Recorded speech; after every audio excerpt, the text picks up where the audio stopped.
Митко боса от Видин и ме тежи като закон. В квартала казват Да Винчи, той рисува своя трон. Не е с четка, а с стил, с думи прави картини. Всеки ход е премерен, няма празни линии. От малък знае правилата, улицата учи строго. Ако паднеш ставаш бързо, няма време за тревога. Миткоин за милион не е просто фраза, той е играч от класа, дето винаги показва. На машинките отива, късметът му е брат. Вкарва жетони тихо, после взима целия свят. Светят лампи, звукът гърми, джакпотът идва бързо. Другите гледат в шока, той стои си мръсно хладно. Печели, не се хвали, знае цената на парите. Вчера бил е никой, днес го знаят и големите. Машора райски газ, дига шум до небесата. Но Митко е с разум, не забравя си главата. Видин му е сцена, улиците публика вярна. Всеки знае името му, репутация безкарна. Не предава свои хора, държи ги до края. Ако си с него, брат си, няма друга играя. Много искат да са като него, ама не става, защото той е минал път, дето душата закалява. Видял е студ и глад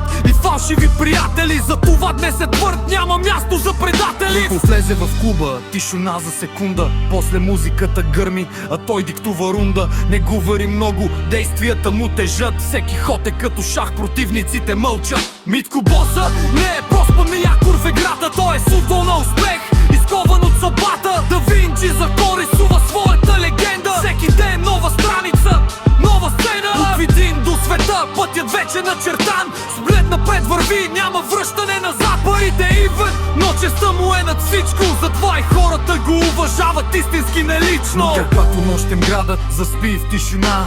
Митко още буден мисли следващия план. Не спира, не пада, само качва се нагоре, защото знае върхът за хора със сърце и воля море. Баса от Видин, история в ход, не просто име, а цял живот, истински код. Който го знае, знае, че няма втори като